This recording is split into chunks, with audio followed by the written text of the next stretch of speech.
नमस्कार शेतकरी मित्रांनो, आजचा व्हिडिओ प्रत्येक तूर उत्पादक शेतकऱ्यासाठी खूप महत्त्वाचा आहे.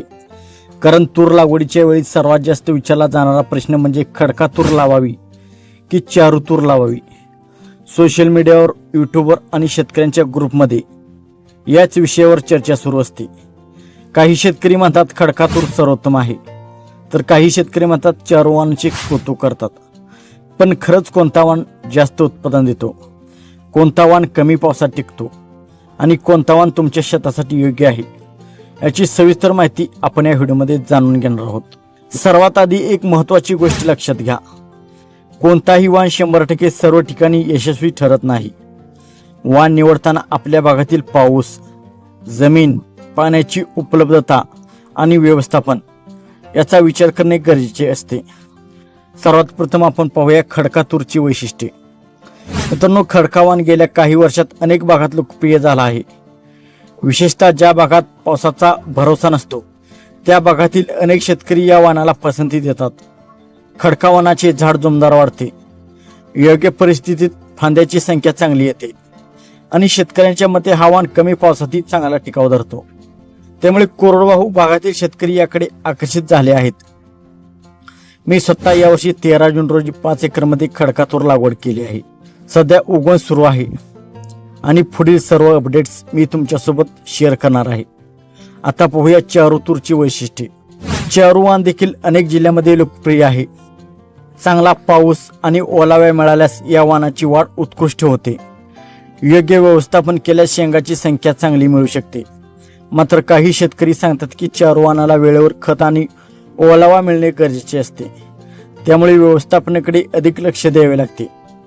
खडका आणि चारू यामध्ये मुख्य फरक, जर तुमच्या भागात पाऊस अनियमित असेल, वारंवार दुष्काळी परिस्थिती निर्माण होत असेल किंवा पाण्याची कमतरता असेल तर खडका वाणाचा विचार केला जातो. तर ज्या भागात पावसाचे प्रमाण चांगले आहे आणि जमिनीत ओलावा टिकून राहतो तिथे चारू वाण देखील चांगले परिणाम देऊ शकतो. पण मित्रांनो, केवळ वाण बदलल्याने उत्पादन दुप्पट होत नाही. वेळेवर लागवड, तण नियंत्रण, खत व्यवस्थापन आणि रोग नियंत्रण यावरच अंतिम उत्पादन अवलंबून असते. शेतकऱ्यांची सर्वात मोठी चूक म्हणजे अनेक शेतकरी शेजाऱ्याने जो वाण लावला आहे तोच वाण घेतात. पण प्रत्येक शेताची परिस्थिती वेगळी असते. एका गावात खडका चांगला आला म्हणून तुमच्या शेतातही तसाच येईल याची खात्री नसते. तसेच चारू वाण एका शेतकऱ्याचा चांगला आला म्हणून सर्वांनाच येईल असेही नाही. म्हणून स्वतःच्या शेताची परिस्थिती लक्षात घेऊन निर्णय घ्या.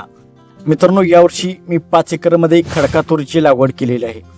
तर या चॅनलवरती माझ्या 5 एकर तुरीचा संपूर्ण प्रवास, पुढील नियोजन, ठिबक सिंचन, सध्या उगवण सुरू आहे, पुढील काही महिन्यात वाढ, फुलोरा, शेंगा आणि अंतिम उत्पादन याबद्दलचे सर्व व्हिडिओ या चॅनलवर पाहायला मिळतील.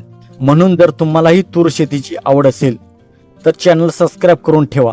आता या व्हिडिओतून निष्कर्ष काय, खडका चांगला की चारू, याचे एकच उत्तर आहे. तुमच्या भागाच्या परिस्थितीनुसार दोन्ही वाण चांगले ठरू शकतात. योग्य व्यवस्थापन असेल तर दोन्ही वाणातून चांगले उत्पादन मिळू शकते.